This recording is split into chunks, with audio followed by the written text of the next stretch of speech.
On today's show, the Hawks fall in narrow fashion in Summer League on a Sunday evening. There's an injury to get to, unfortunately, for Atlanta, a nice game from EJ Liddell, and much more. And all of that is coming up.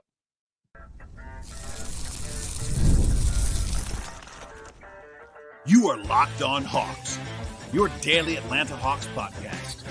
Part of the Locked On Podcast Network. Your team every day. Hello, friends. Welcome to episode 1765 of the Locked On Hawks podcast. I am your host, Brad Rowland, coming to you deep into the night here on a Sunday into Monday. And today's podcast is brought to you by the folks at FanDuel Sportsbook. This summer, FanDuel is hooking us all up. Yes, all customers with a boost or bonus daily.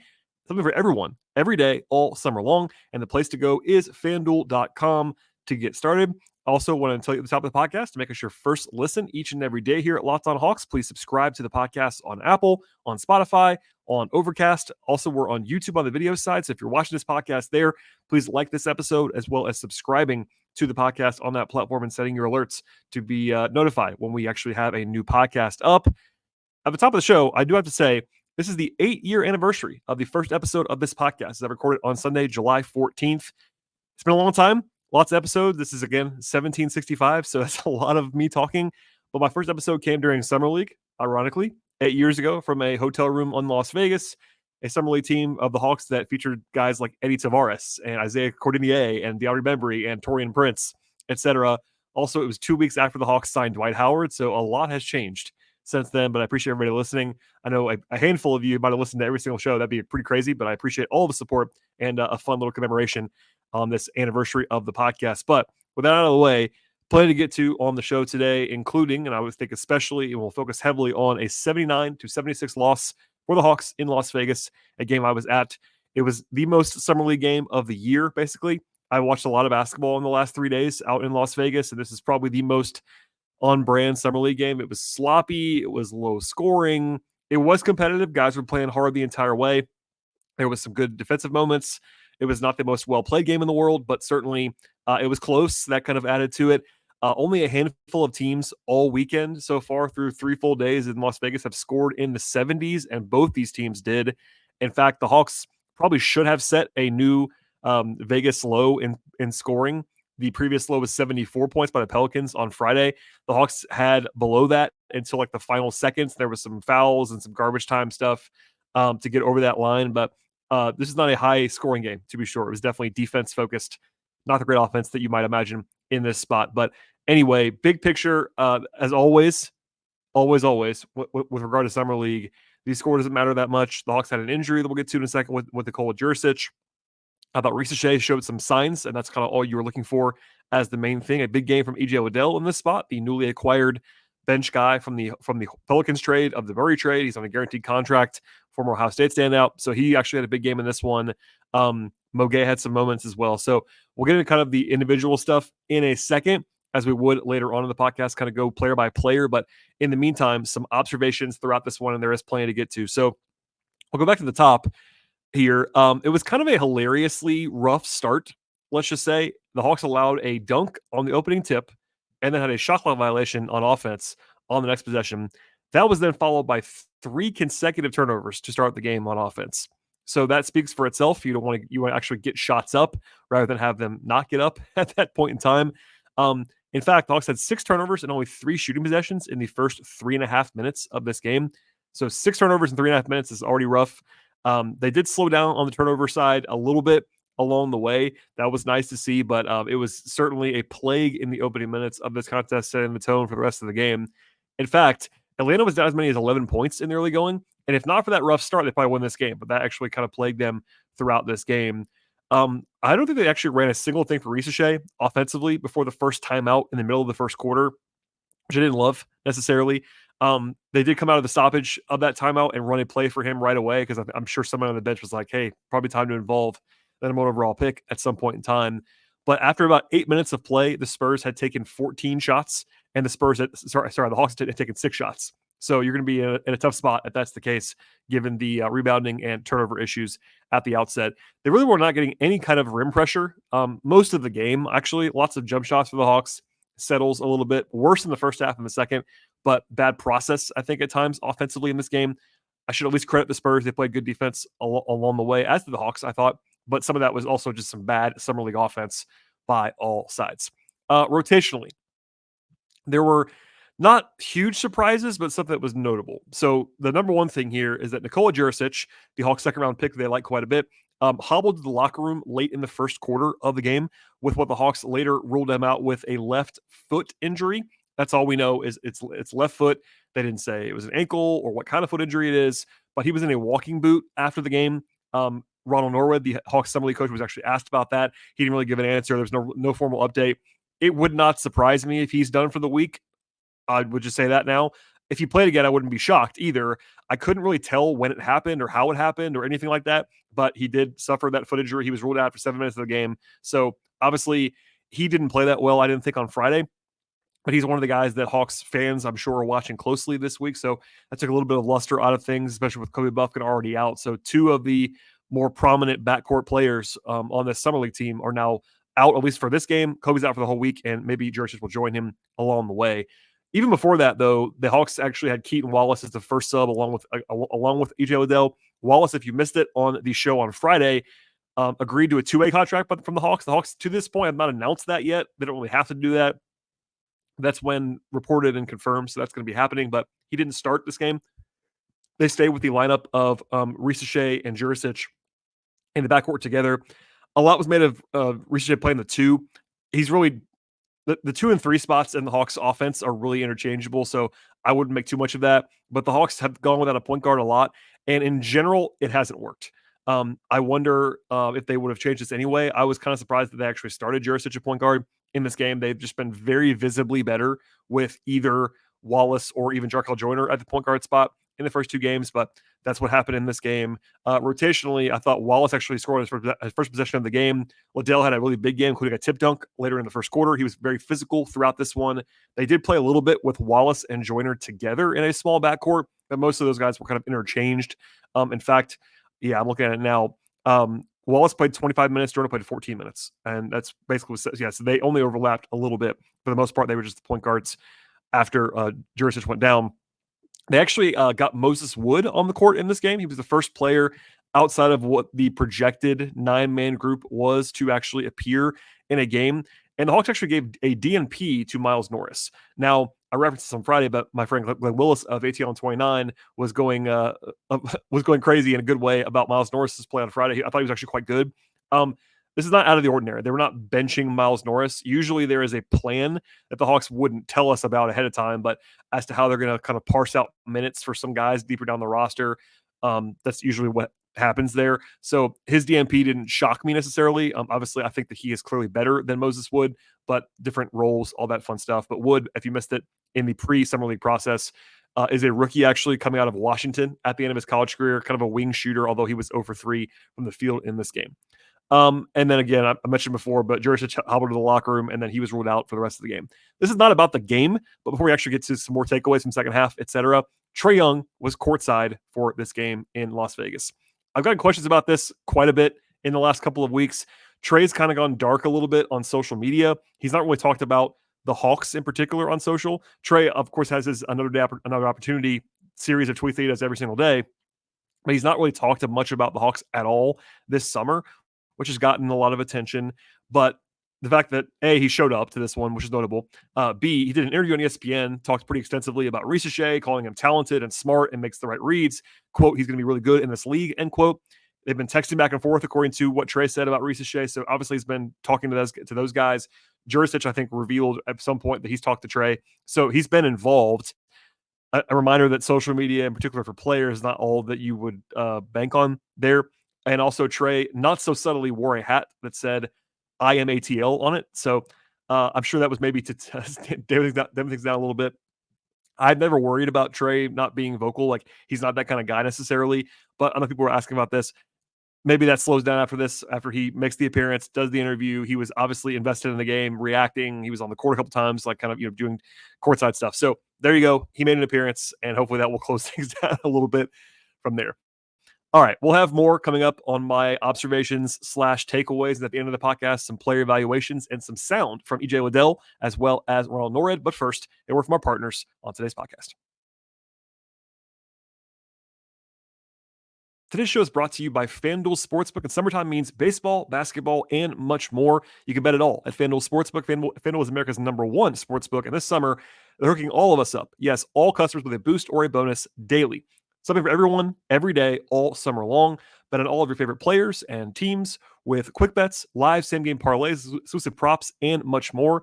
The FanDuel Sportsbook app is really easy to use as well. They have all the stuff you're looking for across the sports betting space, from over-unders to point spreads to money lines, player props, future bets, and much more. The app is safe, it's secure, and they cover the entire range of sports as well. That includes the WNBA, the NBA, including summer league stuff, NFL, college football, MLB, golf, tennis, soccer, with the Euros just now finishing Copa America, etc. Always there on the soccer beat. Auto racing, boxing, MMA, and much more. And now is an awesome time to sign up with the folks at FanDuel Sportsbook. Just visit FanDuel.com to get started. One more time, the place to go is FanDuel.com. Start making the most out of your summer with FanDuel, official sports betting partner of Major League Baseball. All right, so touch on the early portion of this game. The Hawks were actually only down by 4 in the first quarter, despite being down by 11 early in the game. It felt worse than that throughout, and it was very, very close the rest of the game, basically. It was within a couple possessions both ways for almost the entirety of the last 3 quarters of this contest.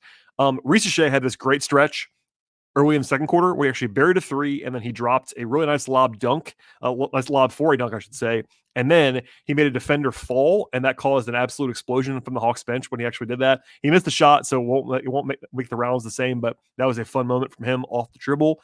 The Hawks were much better in the second quarter, I thought. In general, that was their best quarter on the scoreboard, and also in sort of the way the game actually flowed.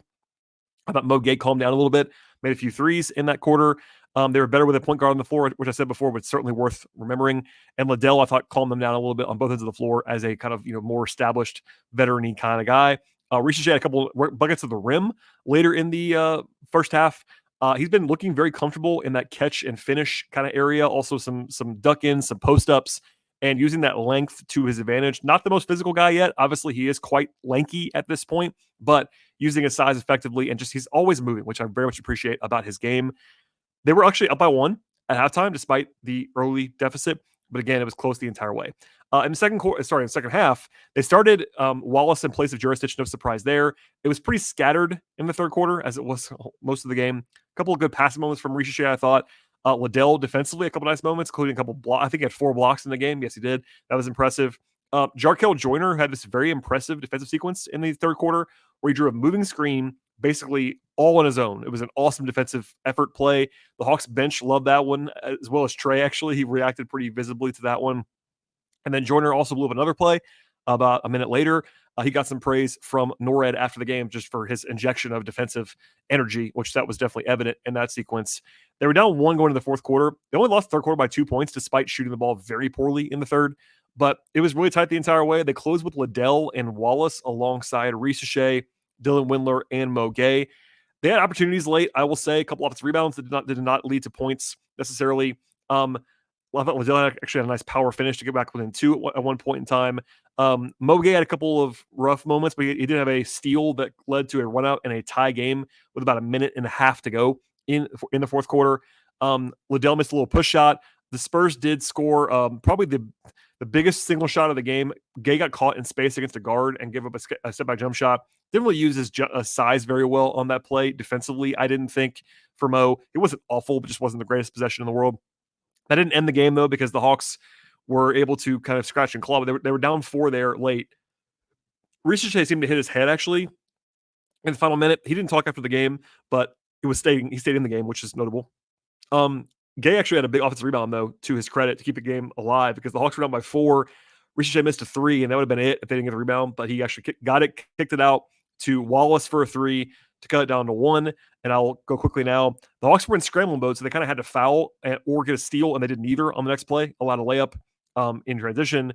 But the Spurs did foul Wallace. Anyway, fast forward to the end. Hawks actually down by 2 with 6 seconds to go. And basically, down by 4 with that 6 seconds to go. It should have been over because the Spurs put it away, essentially. But the Spurs then fouled Risacher on a tip-in with 1 second left in a 4-point game. The only thing the Spurs could do to maybe lose was to foul in that moment, and they did. Of course, they didn't actually win the game, but the Hawks actually had a faint chance. They went from having zero chance to a faint chance in the end. And to their credit, Nora talked pretty extensively about the Hawks never giving up at the end of the game, basically, and the way that he was proud of the way they played hard. And they did play hard. There is a distinction to be drawn between playing hard and playing well, even in Summer League. But the Hawks did, I thought, throughout the game, give really good effort. They played very hard, very physically, I thought, got to the line a bunch, created some turnovers. Like, they did the right thing. They just didn't execute on offense in this one. That was very Summer League as a result of that. But there you go on all that. Some following numbers here. The Hawks shot 34.7% from the field in the game and 24% from three, 10 of 41. They also missed 10 free throws in the game, including 3 by Risacher. That's not great necessarily, but they had 15 offensive rebounds. That's a ton, even though they missed a lot of shots. That's still a lot of rebounds. But unfortunately, only had the same amount of assists, 16, as turnovers, 16 in the game. They did create 15 turnovers defensively and hold the Spurs to 34% shooting as well. So neither team shot the ball well at all, as you might guess by the low scoring. But it was a true rock fight. And other than Liddell, I think no one else was really efficient offensively for the Hawks. Yeah, I'm looking at this now. I think Liddell and maybe Rob Baker were the only guys that ended up with more points than shooting possessions for the Hawks. So not efficient necessarily across the board there. But they scratched and clawed. And we'll have more in a second on the actual player-by-player stuff. Before we get out of here, though, a word from our partners on today's podcast. Today's show is brought to you by eBay Motors, and passion, drive, and patience are the formula for winning championships. It's also what keeps your ride or die alive. They have all the stuff you're looking for at eBay Motors to maintain your vehicle and also to level it up to peak performance.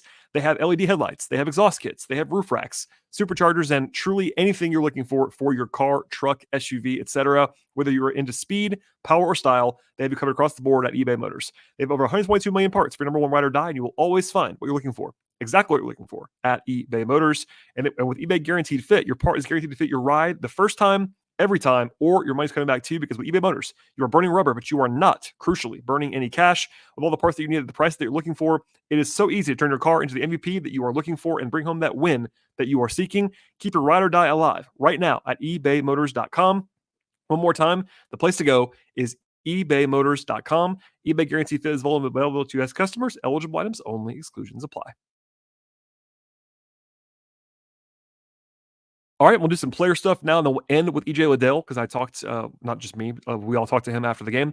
Again, I know this before, but Moses Wood played 16 minutes, did not score, 0 for 3 from the floor, looked fine, but obviously I think is more of a fringe guy, Exhibit 10 kind of contract guy, maybe bring him to training camp, we'll see, but not really a candidate, I don't think, to make the roster, we'll see. Keaton Wallace didn't shoot the ball well in this game, 2 of 9 from the floor, 1 of 5 from 3, they have 3 assists, was fine defensively, not his best work, I didn't think, on the whole, but did make a big shot late. His 1-3 that actually went down was in the last several seconds of the game. Joyner had a great impression defensively, 6 points, 3 assists, just really physical and aggressive defensively. 0 of 1 from 3, but I thought he played well in his limited minutes. We'll save Liddell for the end. Djurisic, 7 minutes, 2 turnovers before he left the game. He's not playing very well right now, but of course the injury is the more big thing there. We'll have that updated. The Hawks will play again until Wednesday, so kind of TBD on that. Rob Baker had a rough start, to be sure, but at 13 points, 6 rebounds, and 4 steals in the game, was better in the second half by a lot than he was in the first half. Did turn the ball over 4 times. It was my 16 in the game. Windler was fine, 6 points, 12 rebounds. And I was talking to John Hollinger about this at The Athletic on Twitter. I guess the ESPN broadcast, which I was not watching live because I was actually in the game, was kind of surprised by Windler's rebounding. But Windler is a well-documented, very, very good rebounder. He once had 33 rebounds, I believe it was in a G League game. So him having 12 rebounds is not a huge surprise. 3 steals, 3 assists. I thought he played well. Didn't do a ton. I like Windler. I think he's an NBA level player, but we'll see what happens with him next step wise. And then Risacher, 11 points, 5 rebounds, 2 assists. He actually was only 1 of 7 from 3 is not great, of course. 3-5 on 2s and missed 3 free throws. I thought he played okay. I thought he was probably a little bit better offensively on Friday and a little bit better defensively tonight, but close. Just to say a couple things here about Risacher. Obviously, he's the main event right now. He's not hesitating to let it fly on offense, which is something that Trey said on the broadcast. Nora had said it a few times. He said it. They want him to be aggressive, and they should. Him hunting his own shot is a good idea in this setting in particular. Even then, I think he probably could do even more. I mentioned the post-ups earlier, but I like the post-up stuff. I like the way he's always moving off the ball, that's one of the big selling points of Risacher, is that he's a really good off-ball player, and I still buy that. The passing has really played up. He only had 2 assists in the game, but that was not because of his poor passing. He was very good at making reads, cross-court passes. It's been pretty impressive. His feel has been notably good for a 19-year-old rookie. And then rebounding the ball, just being active, 5 rebounds in the game today, but just keeping the ball alive. Tip stuff that happened on Friday too. I've been impressed with all that area. So I know he's not blowing anybody away on the stat sheet. 11 points. I get it. He wasn't efficient in this game, but I thought he was more effective than that. And the little things have been standing out to me watching him up close and personal. All right. The last thing before we get out of here is that number one, Liddell had the best game of any Hawk. 22 points, 5 rebounds, 4 blocks. He was 6 of 14 from the floor, 2 of 6 from 3, and 8 of 10 at the free throw line in this game. All off the bench. He ended up closing the game, of course. But again, Liddell, they acquired him in the Murray trade. He is a former, I think, All-American level player at Ohio State. But I wanted to pass along some audio. So some of the questions are not loud enough to hear, so I worked around that on the editing process, just for the reason why you'll hear the background noise. These interviews are not done in a quiet place at Summer League. It's just not the way things work. So I try to get the audio of Liddell speaking is much clearer than the actual questions. So I'll kind of tee those up for you now. But Lauren Williams, the AJC, asked Liddell what he's kind of looking to do in Summer League after he arrived in Atlanta. And here's what EJ had to say about that. Just go out there and be an effort player, play my hardest, and show what I'm able to do, to stick on the NBA team. They need hustle players, defenders. That's what I tried to show out there today. I had some lapses, but I'm going to keep getting better. He also said he's looking at this as sort of a new opportunity after the trade and looking forward to making Atlanta his home. Not a huge reaction to the trade, but obviously he was surprised by it. He kind of said that. He's picking up the system slowly but surely is the way he said that. Kind of pivoted everything back to playing hard. That's been the emphasis, by the way, of everyone. NORAD is talking about, physicality a lot and making it's a very coaching cliche answer, which is fine. Liddell also talked about the balance between showing what you can do individually and playing within the system, which I think everybody does in Summer League. That's one of the questions about Summer League always is it's about showcasing yourself, but also playing in the system, which he acknowledged. He talks about rim protection. He was asked about the 4 blocks and how he actually said, I think at one point he led the Big Ten in blocks. He is limited in size for a big. He's 6'7", I think, but he's very physical, very strong. He's gotten physical comps to Paul Millsap. Obviously, I'm not expecting him to be a 4-time All-Star like Paul Millsap was, but physically pretty similar, maybe even a little bit thicker than Millsap was by the end. But rim protection actually is a strength of his compared to what you would think at his size, but just noting that. And then he got a question from Jamila Johnson about how he would describe his game to someone who's not seen him play. And here is what EJ had to say about that. A dog. I'm going to get it done on both ends. I'm just going to go out there and try to affect winning as much as possible. Today, I missed some bunnies. I got scored on a couple times, but I felt like my overall game was good. Lastly, you'll hear Ronald NORAD in a second talking about Liddell after a question that he got during his availability post-game, kind of about how the way he's fitting in and all that. Yeah, I think as far as Summer League is concerned, he connects us. He does small things. Tonight it showed up in the stats because he was getting to the free throw line. I think he shot 10 free throws. But he connects us with his ball movement. The ball found him back because he moves the ball for other guys, and that's what we want to see offensively. So overall, I thought he was really good in this game. He's a pro. That's notable to me. People keep asking what the role is going to be for him. It's too early to tell. There are some minutes at backup power forward available for the Hawks right now on the current roster. You've got maybe some DeAndre Hunter minutes there behind Jalen Johnson at the 4. Obviously, he might play some 3 as well, as he usually has. You got Mo Gay, who's not been the best, I don't think, so far through 2 games. I didn't talk about Mo a lot on the over segment. I'll just say this: 10 points, 9 rebounds, 3 assists, a steal, and a block for Mo. He's been overly aggressive, which is not a terrible thing, just a little bit uneven so far through 2 games, but he's in the mix. And then you also have Liddell, and you have maybe Larry Nance, who Larry Nance is more of a center. He's played 85% of his minutes at center the last 2 years, but he's played some 4. He can play a little bit 4, especially next to Okongwu. So they have bodies. It's just that the clarity of path there is a little bit uncertain at this point. But Liddell, I still think if you ask me right now, I think he and Zeller are the last 2 guys on the team as far as the guarantee contracts are concerned. But still, Liddell is not a 0 by any means. He's a guy with some actual pedigree. He was a high-end college player. The knee issue. The big thing for me is that he's got to make jump shots. And he made 2 out of 6 from 3 in this game, but it's a hard profile. I know, that's not his number one strength. His biggest strength is his physicality.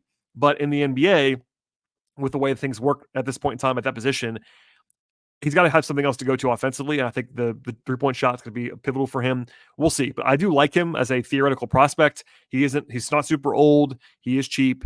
But I thought he was good today. Wanted to share some audio because he's not talked since he actually got to Atlanta. So there you go on that. And that's all I have on today's podcast. The plan is between now and the game on Wednesday, because the Hawks don't play again until Wednesday. 2 days off in Summer League is a little bit surprising, but that's the way the schedule broke. I'll do it probably at least one podcast between now and then on whatever is going on, mailbag questions. If there is news, people keep asking me about transactions. If you haven't noticed, I know not everybody watches the whole league, but the entire league right now is kind of gummed up. There's not a lot going on in the league for whatever reason. Usually you go to Summer League and like the dam breaks and like lots of stuff happens.